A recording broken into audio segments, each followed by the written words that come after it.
shitty one. All right, let's do some, let's see what we did last time, some more up here.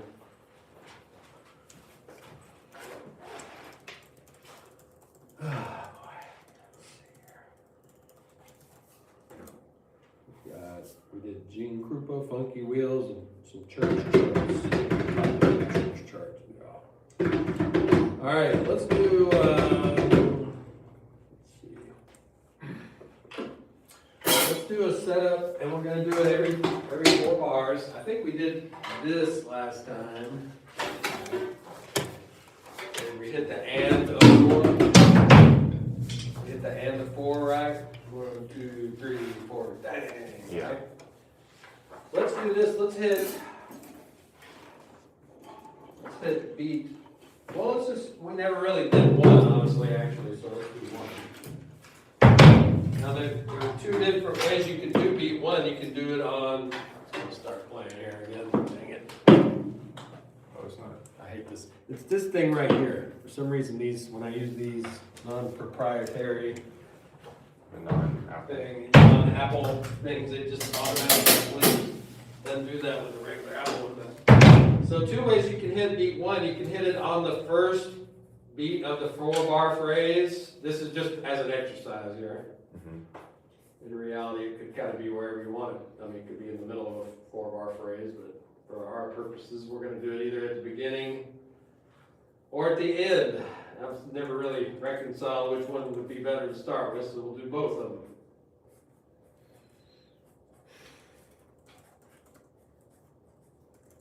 I'm gonna go get my snare for my drummer. You what? My snare for my drummer. Oh, okay.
You with your fancy wood hoops, Yeah. or artisan wood hoops. I hate this snare with a burning passion. I actually like the snare. Oh, you said your dad bought you that, right? Yeah. Wow, that's a good snare. It's a Yeah. little heavy. I wouldn't want to carry it to a gig necessarily just because it's heavy. That's what kept me from getting a wood. I like the sound of the wood hoops and everything, but it just makes them a bit heavier. It's just they're too big. It's a big drum, yeah. But you bought it with love, so you can never sell it. You'll have to have it for the rest of your life. Yeah.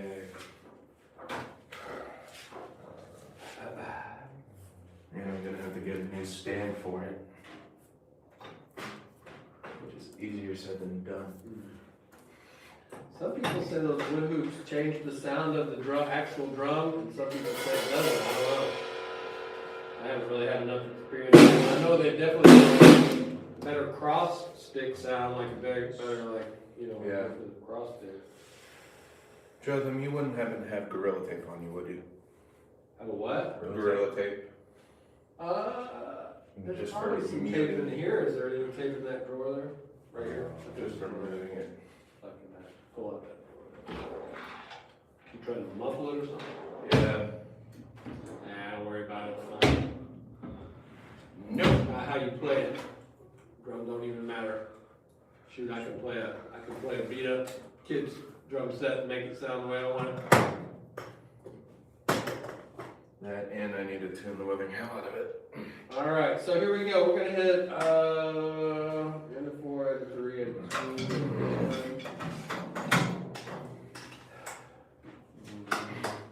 All right. Let's review the end of 1 and end of 4. I mean, sorry, 1. And so what we're gonna do is we're gonna play swing first. Actually, you know what? Let's play a rock groove, just like kind of straight. If you want to play a little funk or whatever. But just hit the and of 4 for me and play a rock groove. 1, 2, 4 bars.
right? You don't always have to just play a hit and then stop filling. You might play something that sort of connects the end of the bar to the next phrase, right? So that's up to you, but let's play it. Let's again do it with no fill at all. Smack the snare drum with a crash on beat 2 of that bar just to get the phrase in your ear, and then we can play some other stuff with it, okay? Cool. So first, no fill, just hit on 2 of this bar, right? 1 in, 2 in, 3 in, 4 in, 2, 3, 1, crash, 3, 4, 1, 2, 3, 4, crash, 2, 2, 2.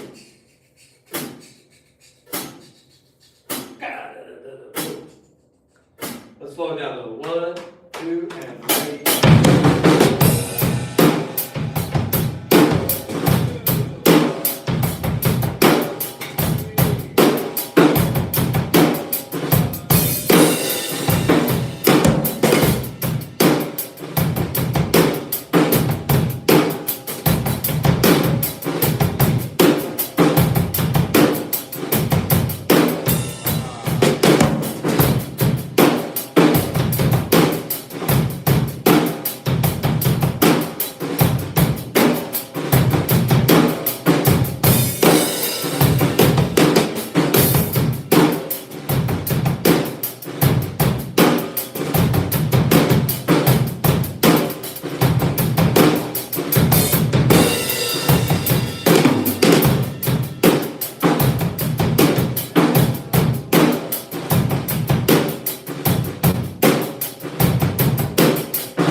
So when you're out in a working situation and you play the Vinnie Colaiuta triplets over the bar line, whatever, blah, blah, blah, fill, you know, I'm not making fun, I'm saying I do that too, you know.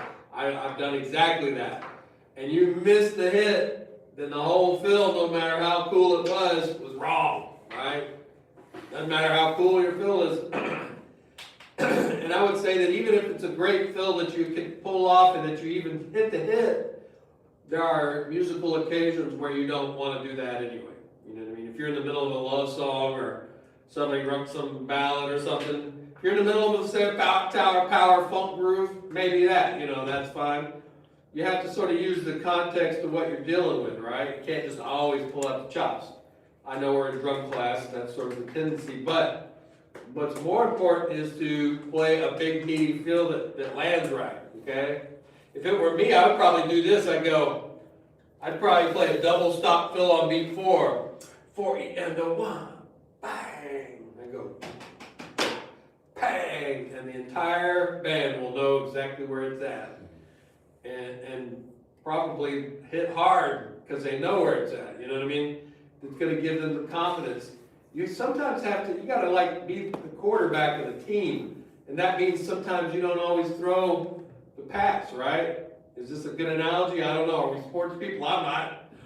But I'm just saying, like, you don't always, you don't always go for like the knockout punch or whatever you want to say, you know what I mean? If you do that every time you play the drums, it's not always gonna fit. I'm sure both of you all know this already. You use probably good musical sense. But in the sense that we're not hitting the hit, we need to probably simplify. Play something that you know you're gonna nail, beat 2 with it, you know what I mean? If somebody's paying me, I'm not gonna take no chances on at least the first couple rounds. And I may not ever, depending on how it sounds and what it feels like. Once the band gets comfortable with me going, doing whatever I do to hit, to pull them in, then I might play more notes or something if everybody knows the music. But if they're like sight reading it at a rehearsal or something like that, I'm gonna do what it takes to make it feel good for everybody. I don't care about my drum licks. The last thing I care about are my drum licks. The last thing I care about also is impressing other drummers. No offense to you all, but like drummers tend to want a lot of chops, a lot of this and that. Oh, I can play that. A country drummer just playing 8 notes, whatever. Mm-hmm. Well, that's because they're up there because they ain't playing all that crap. That's why they're up there. They're up there because they're not going to play all the crap that a drummer wants to play, right? They're exactly there for the reason the drummer doesn't think they should be there. I did the same thing. I went and saw a band called, they're still touring, called Sawyer Brown. And those cats are older, but they're still out there doing it. And I was watching the drummer, I'm like, I can play circles around that guy, blah, blah, blah, whatever, yada, yada, yada. If I'd have gotten up there, it would have sucked balls, you know? Sorry, bad term. It's fine. Even though we're Excuse my French. Even though we're at a Christian music college, we say My, a lot worse. okay, well, So whenever I cuss around my son, I always say, excuse my French, and he says, pardon my French. pardon, yes, we've had Pardon this my French. Yes. I know But that. anyway, that's the point. It's like, you know, we all assume, you know, I've got students all the time that come to me and they're like, they might even play faster, more whatever notes, but there are cats at, you know, UPS tossing boxes around that play faster than all of us. And what do they do? And, you know, that's not the answer. The answer is music, you know. And so when somebody gives you a roadmap of something and they say, we need you to play some Sweet Time and kick the band on beat 2 in the 4th bar or whatever, and they're not going to say that verbally, but that's what the chart says, and they're paying you to be there, you got to think more about that and your role and your duty as the conductor of the band. Even the conductors that hire me for these church gigs, they know that I'm the conductor. I'm not saying that in an ugly way. They're great people, great musicians, but they're going to listen to you or me way more than they watch somebody doing this, right? And I know that too. And a lot of times the conductors are so worried about something, they're not going to keep perfect time anyway. So I usually use them as a reference, but I also know that they're going to probably waver here and there. And my reading is such that I can see, oh, there's a retardando, it slows down to 82 beats per minute here. You know what I mean? I can look ahead, I can see all that, and I can do it with them. And I work as a team with a conductor, but if all else fails, they're going to listen to me. If I take off and speed up, or if I play some confusing fill and screw everybody up, it's my fault, right? You know, and I say all this to say that this is how you make money and get called back. And it's the same with singer-songwriters. You know, you might have all the coolest ideas in the world, but if you're stepping on the lyrics, they don't care, they don't want to hear it. I wrote this song about my boyfriend that broke up with me or whatever, you know, like, you know, and you're back there spinning your sticks and playing double bass licks or something. You know, I'm not saying that you all do that. I'm just saying that's an extreme example. But people do that. They get on a gig. I'm going to keep this gig and give them everything I got. Well, playing the music is everything you got. You know what I mean? If it requires more chops, by all means, do it. But don't just throw a bunch of, you know, of course, this is not a song situation. I know we're in here. But I'm just saying this is a good point to make, is that if you came to most of my gigs, you're not going to probably be blown away by what I'm playing. And I don't care. I'll be happy to see you. I'd love for you to sit in. But I'm going to make the band sound great. And I don't care if I sound great. Of course, I will sound good if the band sounds good. But I'm not there to play my drum licky licks that I've been working on. And I do work on those. But I don't go to the gig like that. I come to the gig. You want me to play blues shuffle all night long? I'm going to do it. And I'm going to have a lot of interesting things to do with it, and it's going to be simple when it needs to be, and complicated if it needs to as well, but I don't come with an agenda like, oh, I'm going to throw my ratty-tat-tats in there or whatever, or a jazz gig even. I used to do that with the jazz gigs. I've been working on all this, you know, left foot coordination and jabs and all these things, and I'd get on a gig with a singer, and I'm like, what's going on back there, you know, like, that's not where all the music always is. It's good to have those skills, but don't try to put it in everything. I'm sure I ranted long enough on this, but it's hit 2, y'all. 4E and a 1, 2. So put a fill. Put a fill. When I see this, I don't see just a hit on 2. I see a fill on beat, maybe 3 and 4. 1, 2. 2, 3, 4. Right? Let's play it that slow. 1, 2.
off beats. We already did the and the 4. The next easiest one, I kind of try to put these in order of the easiest. And the next easiest is going to be, what is that beat? Cole? You know what beat that's on? Can you see? Now I wrote it with And slash. of 3. Close, it's the and of 2. And 2. Sorry. So check this out. Sometimes when you have these slash charts where you see just slashes and not real rhythmic stuff, they'll give you a slash as though it's a quarter note, right? You got that? So that slash on beat 1 is just a place filler, but then I got an 8th note rest on 2, and then I got a hit on that and of 2, right? This is very commonly played in all kinds of rock and whatever, type of music. 1, 2, and. All right, let's play it. Ready? 1, 2, ready.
Also with the blue, well, you know what, let's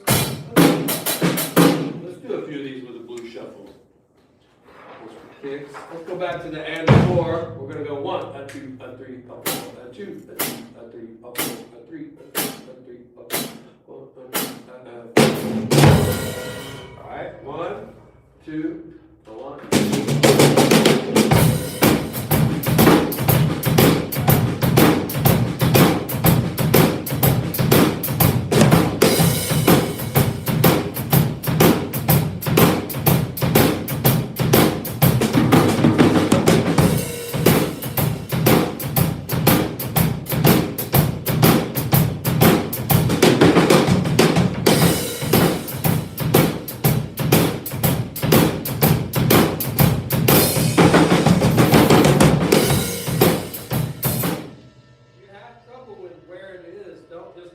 More and more filled, just hit the hit and really feel where that hit is and hear the phrasing. That's way more important than playing a fill. You can add the fills later, but if you don't feel where the hit is, then just take time and catch the hit, then you can add the fill later. You'll feel it a lot more deeply if you do that. Let's just hit the hit without any fill. 1, 2, 1.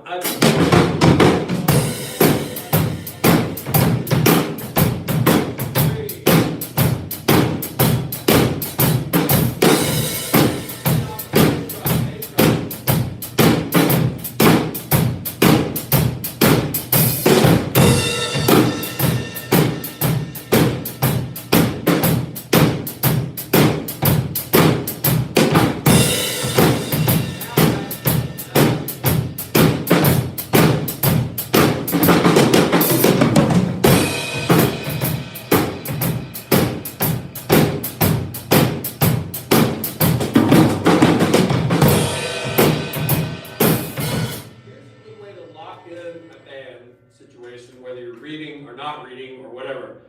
What I do when I play in a lot of situations is there's a hit like that, and there's already pretty much, I mean, I won't even I might play a fill, or I will play a fill, but I usually kind of play it like it's still part of the groove. And what that kind of entails is still smacking the snare drum on 2 and 4. You know what I mean? And that kind of falls in line with the stopping on beat 1 before, or the beat before the hit. But more importantly, it maintains the sense of the groove. And I do that a lot in church bands, I do it in punk bands, when I'm reading. Sometimes I ignore the hits altogether, just lay the crap out of the 2 and 4 and let them place it. But I know that where the hits are so that they know, so we can all lock in. I won't even play a fill every time. Or if I play a fill, maybe it's just cha-cha, ching, ching, cha-cha, A fill can be this. It can be ding, ding, It can be a stop. That can be a fill. A fill just means, basically, to me at least, it means an interruption of the time where you stop playing time, do something to indicate a hit or whatever. It doesn't have to be, you know, some sort of drumistic thing or a solo or whatever. It can be, yeah, that's a fill. And sometimes that's a better fill than a longer, more complicated fill. A more musical, concise fill is that, you know. Let's try it again. 1, 2, 1.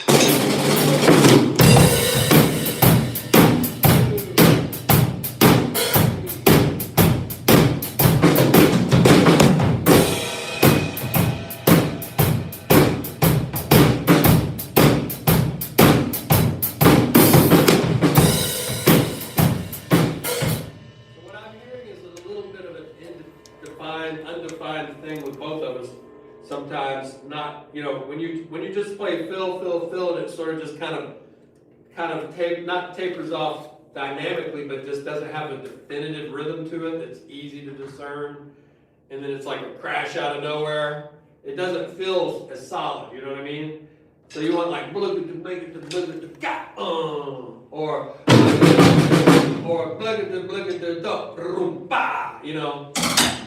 you know, things like that, where it stops. You know, it doesn't have, like I said, it doesn't have to stop, but if I don't stop, you can bet I'm going to lay the crap out of that. I'm going to play something clear. My goal is clarity, rhythmic clarity for everyone, and not to blur it intentionally or otherwise, or hopefully not unintentionally either. You know, when you're reading a chart, playing a bunch of vague, drummy stuff that doesn't really stop when it's supposed to and doesn't give you clarity when they need it, doesn't do the job, and may not mean that you get the gig again, you know what I mean? And like I just did a reading gig a couple weeks ago, the same thing, you know. I could have gone on it and played a bunch of chops, I suppose, but the cat had hired me a bunch before, and I didn't play it then. And I mean, I did it, you know, if somebody gives me a solo, of course I play chops, whatever, I don't care about that. But I'm talking about reading and getting through the music, and making it feel good, making them feel good. If I lay down a solid groove, even if it's simple as can be and boring to all the drummers in the room, and the sax player's going, man, this feels so good, I've done my job, you know what I mean? Yeah. And then if they're the cat writing the check, I've definitely done my job, right? So that, you know, that's really, I've had occasions, and you probably will too, where somebody that's not the person writing the check says, blah, blah, blah, blah, blah, whatever. Well, you can take it or leave it or whatever, but ultimately the cat who hired you, who's writing the check, is the cat you've got to make happy. It's nice if you can make everyone else happy too, and I try to do that. I'm not saying I'm a jerk or anything. But if the cat that's writing the check says for me to do something and somebody else says do something else, I'm listening to that person, you know. Yeah. Right? And anyway, that's you know, whatever. So yeah, let's do some, we can do this with swing, but let's not do it for now. Let's go to like some 16 note hits. And the first one we're going to do is ba ba ba, which you hear a lot.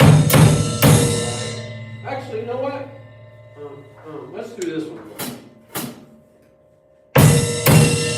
Right. And.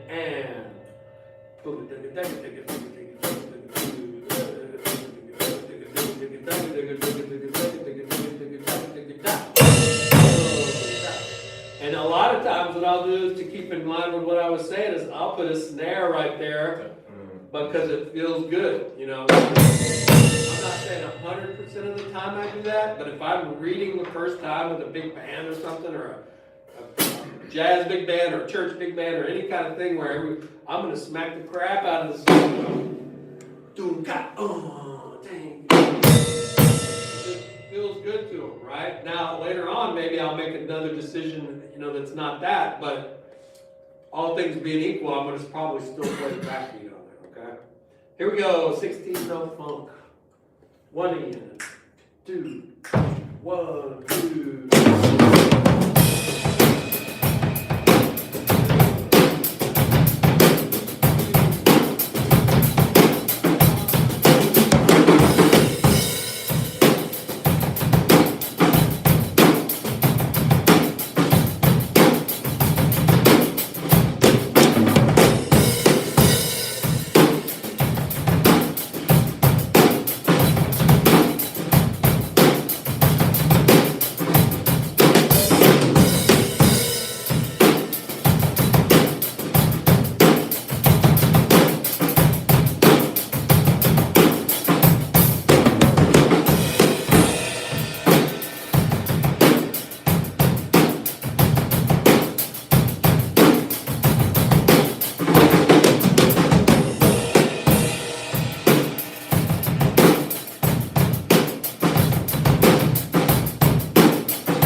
This is the good old fashioned, well, that's different. Well, kind of, some people call this the jazz clave. It's, the clave, does anybody know the clave rhythm? Clave rhythm? Like, Clave rhythm?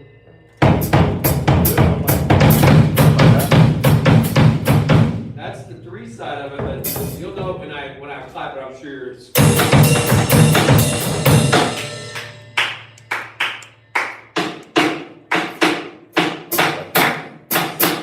Heard it? probably. Is it like this? That's all the left side's doing? So the left hand, so the left foot is just doing this. Well, it can be on the left foot, but more often than not, it's on like a clave rhythm. Clave, and the instrument is that little set of wood blocks. Yeah. Elementary music keyboard. Excuse me.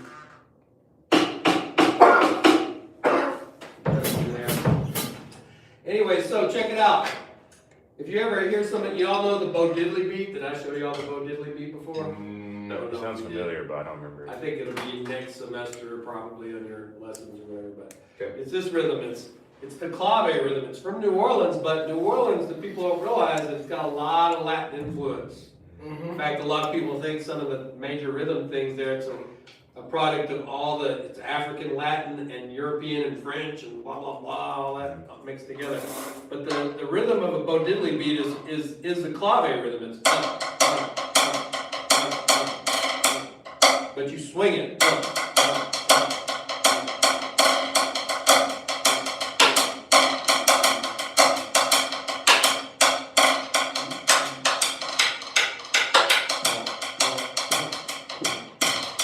Well, if you do half of that, you get what you call a second line groove, like.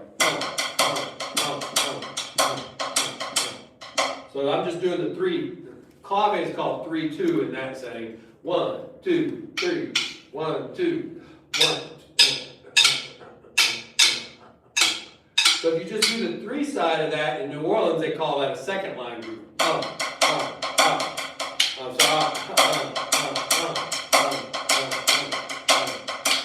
Well, that a lot of people think is the origin of the jazz feel. Some people call it the Charleston rhythm. Charleston. You know, like clapper girls with the crazy hair, and they dance like this back in the 20s or whatever. Yeah. The Charleston was a song, but it also had a dance. It's sort of like the Macarena or whatever, you know, the wobble, something like that. I don't know. You know, it's a song, but it had a dance with it. The Charleston was a dance. It was a song that had the Charleston rhythm in it. And a people think that that combined with the New Orleans thing,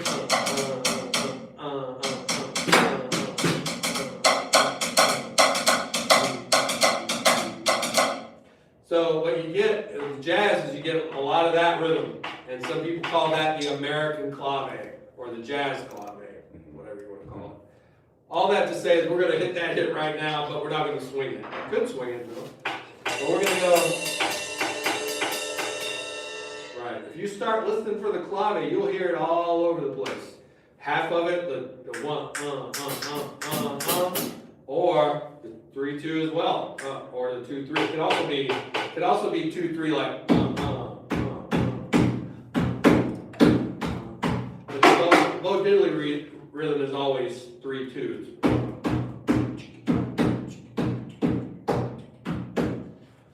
But anyway, here we go. 1 and a 3 and a 4 and a 1, 2, ready.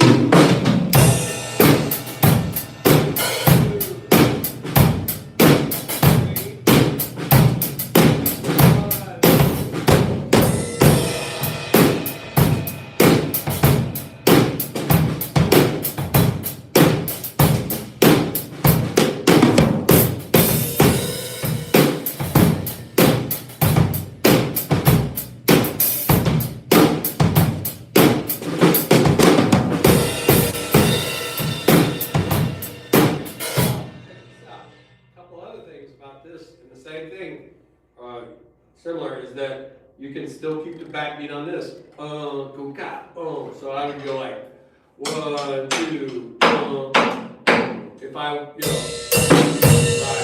You can do that, or you can not set it up at all. You can just go ba ba ba. You don't have to put anything in there. Or you can also fill it in. Boom ba boom ba boom. Boom boom. You familiar with that? Or you could fill it in even more. Da da da da da da, or bar bar bar. So you can do everything from no hit to keep the groove, to play a little bit of a fill, or play everything in between. I don't know, or anything you can stuff in between those notes. So here we go. Let's try a little bit of. Let's do this one. Let's go. Crash, do that one. 2, 3, and.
Let me hear what you were just doing. Well, that was not necessarily a bad thing.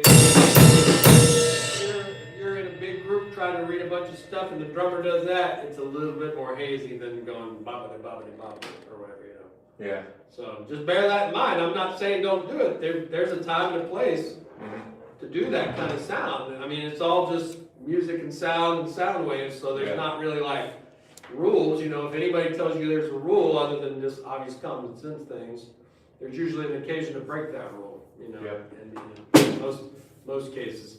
That's why a lot of people say that music in the academic world loses a bit of its life. When you put jazz in the college, and now people got to write a treatise on how to swing and write books about how to do it, blah blah blah. Well, originally it wasn't that. It was go hang out at somebody's house and play sax with them all day long and learn it by ear and kind of transmit it that way. It wasn't in a school setting. So when you put it in a school setting, people say, here's a rule, and here's another rule, and here's another rule, and all this stuff. But you don't necessarily have to always do that. Obviously, the time has to be good, and you gotta hit the hit. But what you do in the meantime, as long as you're following the rules of let's keep it groovy and sounding musical, there's a lot of leeway. You know, you can do no fills, you can do a lot of fills, as long as it feels good to you and it feels good to the people you're playing with, it's probably gonna feel good to the audience. Yeah. There was an old thing where people used to ask musicians, what do you play for the audience? Do you play for yourself? Do you play for blah, blah, blah? I'll tell you who I play for is number one, the cat paying me, but then secondarily to that is the other musicians, because if you play for those cats, it's all gonna lock in for the audience. I don't even really care if 2 people or 200 people are out there, or 2,000, whatever. You play for the other musicians and make them feel good, and make them lock in, and make them dig the situation, and then the people that are listening are gonna latch onto that. You don't have to play to the audience.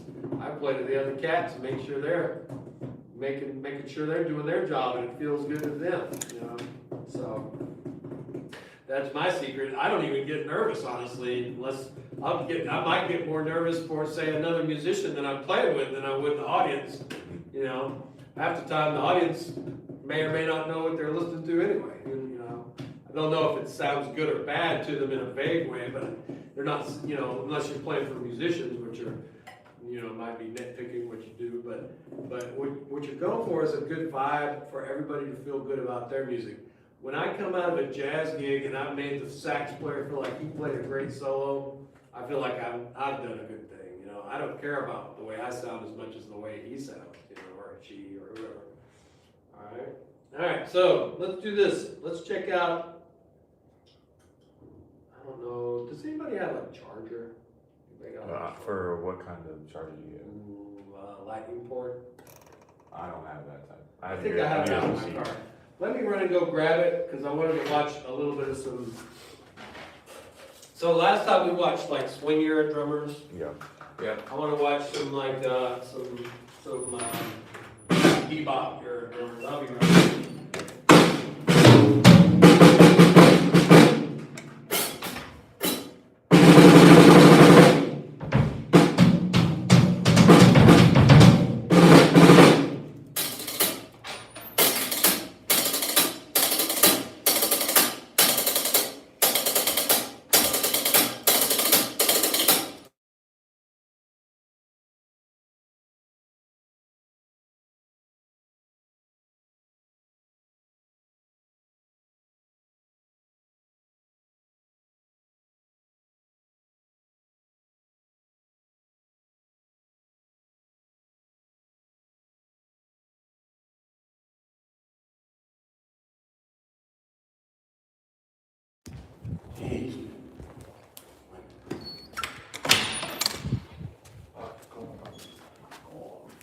I think there was like a popcorn part 2 right there.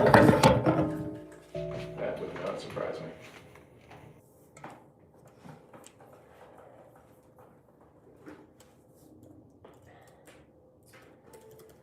Check this out. We're gonna watch a little.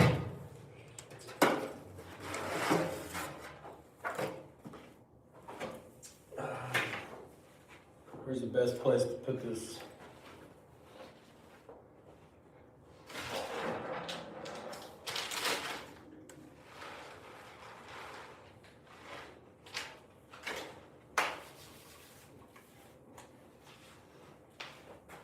You looking up recipes over there?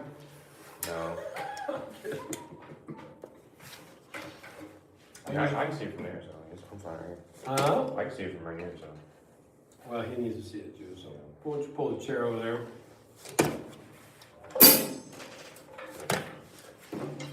I have a few select things that I always say to people to get them off the phone, like, are you over there gambling? Are you over there looking at nudie pics? My friend used to do that when people first started doing, you'd call somebody out, so-and-so looking at nudie pics. You know, if they were on their phone or whatever. It's pretty funny. Anyway, let's see. Oh. The first drummer we're going to check out is called Kenny Clark. Kenny Clark. And Kenny Clark's nickname was Kluk, or some people call him Klukamop, which was basically, I guess, trying to like say his, like a vocalization of his ride cymbal beat, you know, but they call him Kluk was his name. Clue. And he ended up moving in Europe and playing there for years, but before he did that, he played, you know, the swing eras and the stuff that I was telling y'all about, Gene Krupa, all those drummers we saw, those were swing era drummers, very snare drummy, very, you know, kind of, you could hear it came out of rudimental drumming, came out of a certain era. When you get into bebop or a more modern style of jazz, you get into drummers that were playing a little more broken up time. Not every drum solo sounded like a snare solo, you know what I'm saying? They're playing all kinds of rhythms on the bass drum that they may not have played before that were sort of different. And Kenny Clark is a really good one to study because he sort of bridges the gap between swing drummers and bebop. He's kind of a little bit of both, you know what I mean? And then also Max Roach is kind of, he's a little more modern, but he's still kind of, Kenny Chesney, what? Kenny Clark was apparently a football player. A lot of jazz musicians at that time ended up moving to Europe because they got treated better. A lot of African American jazz musicians did. They got treated like royalty in like, you know, places because they revered the music, and then they'd go to New York and get harassed by whoever, you know, people that were, you know, doing what, you know, local police or whatever, because, you know, for whatever various reasons. But, and he was one of them, and he played with tons of great European musicians, but he also played with musicians that were Americans that were had moved over there.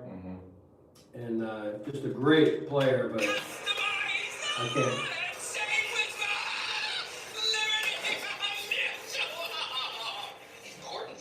Okay. So when you hear him play time, he's not going boom, boom, boom, boom, boom. He's not playing quarter notes on the bass drum. He did what they call dropping bombs, where he's like, conversely.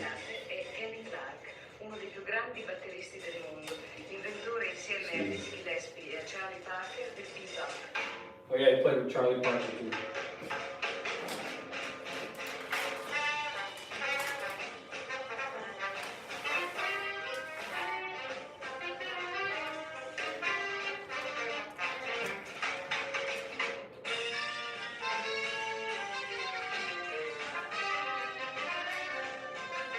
I love that left hand technique, crazy.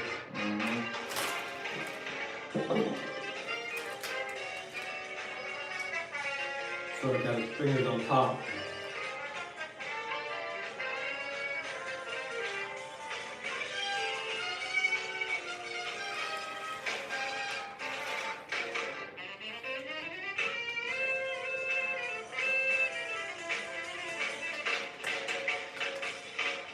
So there's elements of swing era drumming, but he's also playing a lot more crazy jazz with his left hand, more active, more interactive. You can't hear his bass drum too well, but his bass drum is going to be moving around more than.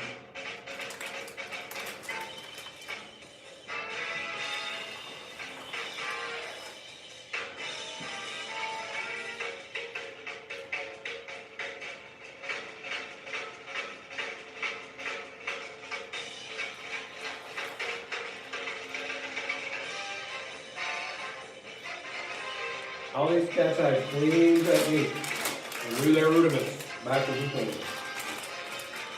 Even if they didn't know what they were called, they knew the sound, you know.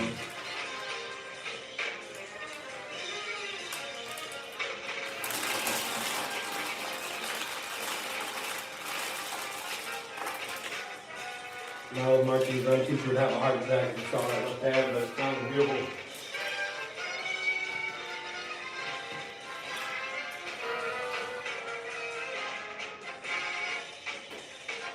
Drum set is more unorthodox than a lot of other instruments. It's a younger instrument. It's only about 110 years old or something.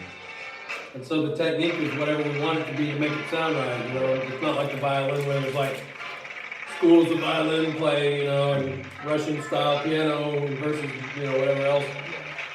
there's schools of technique for everything else, and there are some schools of technique on drumming, but the drum set, it's kind of our own thing, you know. So let's check out Kenny Clark, I'm not Kenny Clark, Max Roach. Sorry, why did you say? So Max Roach, by a lot of people considered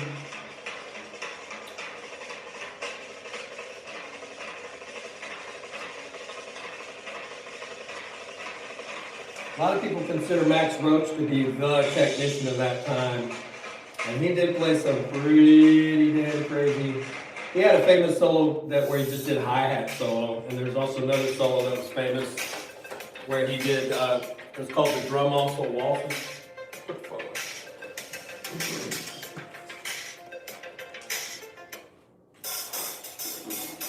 So he would do a solo where he just comes out with a hi-hat stand and just plays it by himself.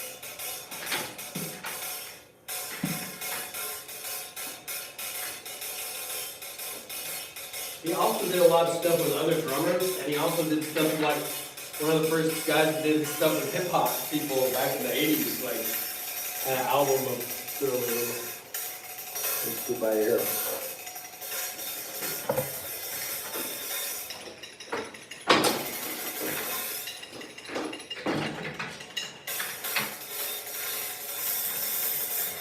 Now, this is when he's obviously a bit older, but he did this solo a lot when he was young.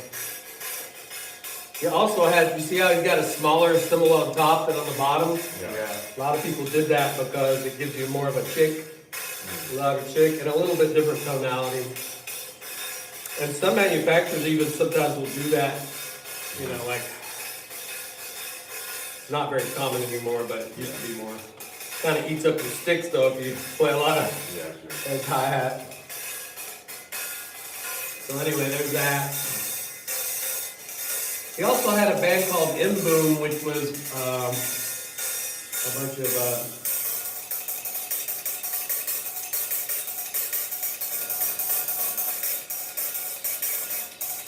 it was a bunch of drummers.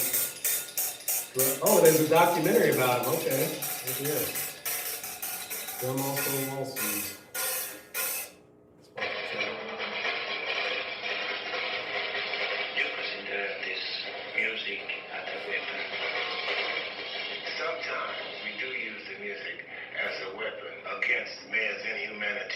He was very political. In fact, he lost a lot of work because he was very outraged socially. Miles Davis, he had a lot of really great stuff he did, but some musicians did. Miles Davis was notoriously apolitical. He wouldn't say anything about any of it because he just didn't want to get messed with it.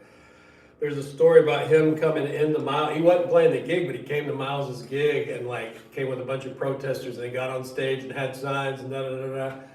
And afterward, Miles said, "I'm never going to play with you again because you did that," you know, and not because he disagreed with it, but just because he this is my concert. What are you doing here? You know what I mean? And so he apologized, but he never did play with him again. But he said, "I don't disagree with what you're saying, but you know, you're bringing this politics." And I'm not making a comment on that at all. I love his music, and you know, but I will say that was the element of his thing that he was very political all the way through his whole career. Some people are and some people aren't, you know, it's up to you as to what you do, but, you know, he chose to do that. In that case of Miles Davis, of course, he probably wasn't going to play with Miles a lot anyway, because Miles had his own bands that were separate, like they played early on together and then Miles moved on, so it wasn't like he probably lost a lot of gigs from it, but apparently there was a big story about that, you know, dust up about it.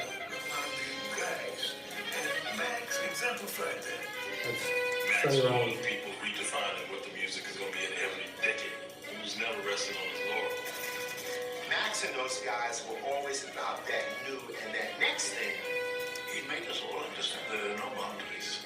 There are no boundaries in human experience. There are no boundaries in music. He wasn't trying to be anything. He was already it. He did have amazing chops. I mean, there were some beats that I remember. There's one song on Poco Loco. He plays this crazy kind of cross rhythm on the cowbell, and it just blows your mind, man. Let's see, drum also losses. Let's see, it should be actual solo here. Somewhere. That's the documentary. So apparently they made a documentary where, now I can't find it. Well, here's a recording of it. He does this phrase a lot, where he goes boom chick chick, boom chick chick, or it's like boom chick chick, boom chick, boom chick chick, boom chick, and he solos over that, and it's hard. Yeah. I still don't know if I can still do it, honestly, that great, but I learned some of it at one point and then kind of let it go, but it's pretty When difficult. Jess uses Bank Smartly checking and savings, we help her money work harder. Now these are solos, the hi-hat thing, but his real skill was band playing, I mean.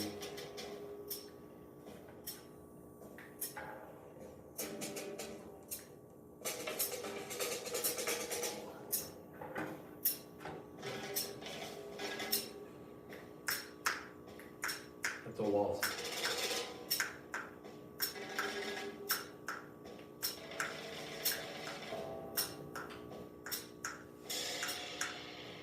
This is a great album.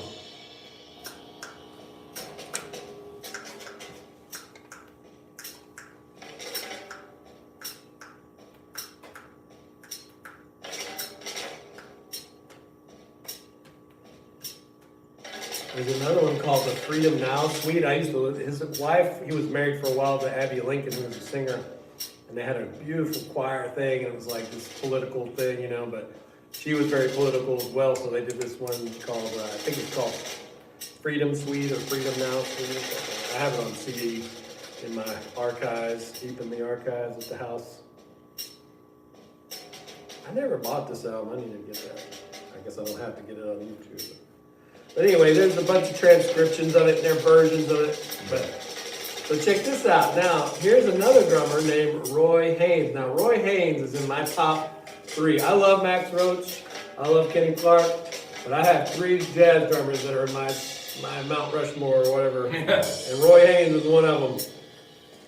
And some people call him the father of modern drumming.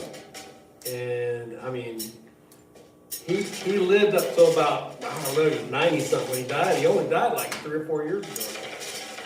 Amazing. And they actually did a study of him for aging because he was like gigging, still playing gigs and like, you know, staying out late and drinking wine and eating steaks and stuff, you know, like, he was like, somebody asked him one time what was he's like, well, I don't eat meat much, but when I do, I have like a little light steak with a little glass of wine, and he wouldn't overeat and always kept himself in shape, but just amazing. Oh, he was on you remember David Letterman? Y'all ever see this show? It was a late night show, but he used to have a drum week every year where each night someone would play a solo on it. It was national television. Please welcome along with the Fountain of Youth band, Roy Haynes. Roy, let's go. David Letterman was a fan of the drums. Yeah. Now what you're going to see here is a man that's playing motives. I mean, I'll show you the chop stuff too, but this is him.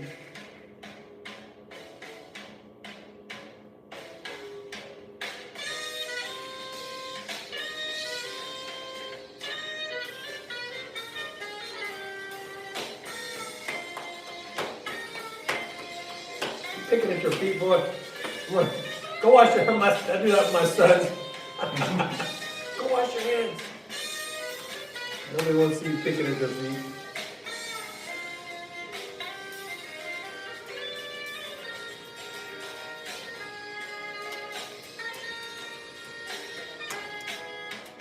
He's probably 80-something here. I'll be lucky if I still drawing breath at 80, let alone swinging, wearing sweet clothes. He was a notorious like fashion guy. Like he would be in like, you know, fashion magazines when he was younger.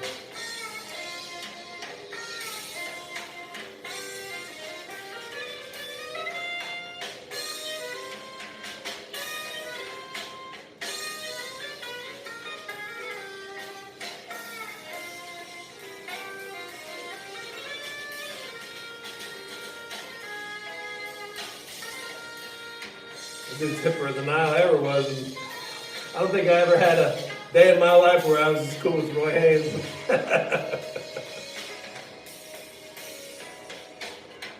His son's a great drummer too, Marcus Gilmore. Amazing. One of the great, not his son, I'm sorry, his grandson. He's probably in his 30s, maybe.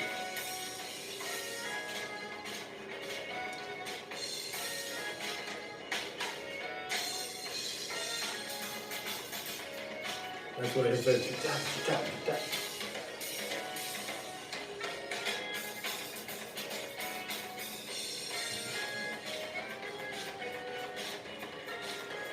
So there's a famous solo.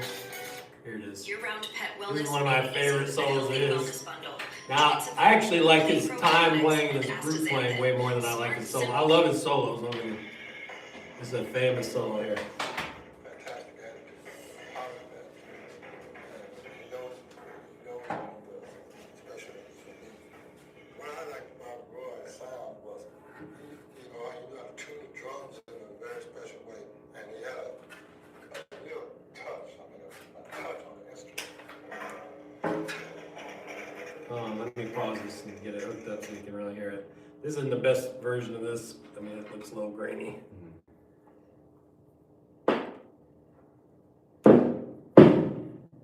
This might be really loud.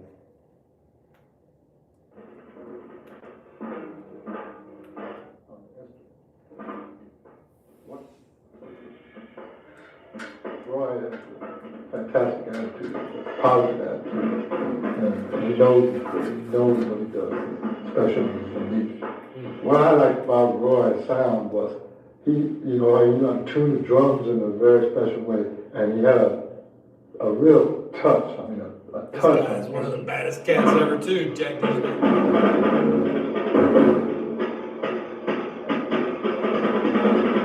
It's that hi-hat, smooth as silk.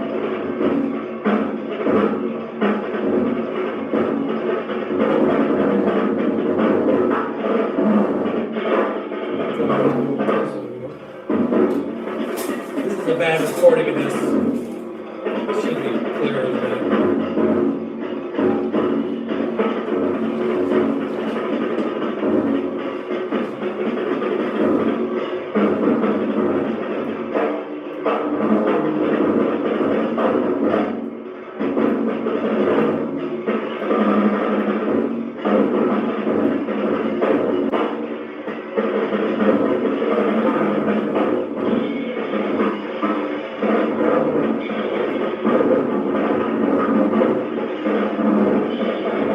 He's playing some really complicated phrases that are just so fast it's hard to hear. Taking the coat off.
gotta come back on that, but, oh, this is him with his grandson. Customize and save with Liberty Mutual time! I left the tickets on the plane.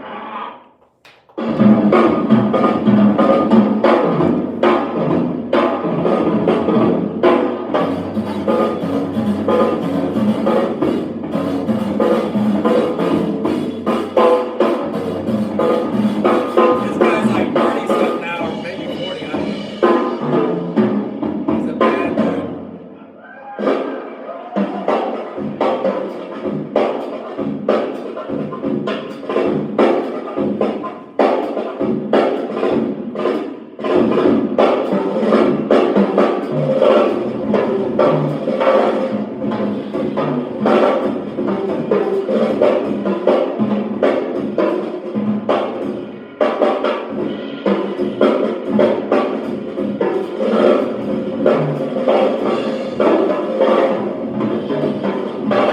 He's got more chops than his granddad even right there.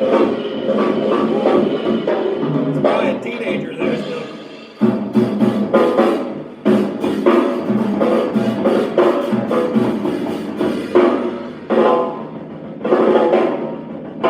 Likes that music.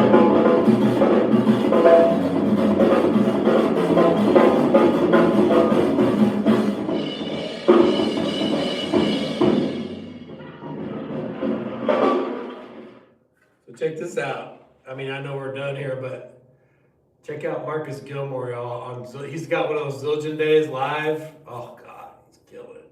Marcus Gilmore? Oh Oh, yeah. yeah, I've seen that. You seen that one? We're done, but y'all can split if you need to.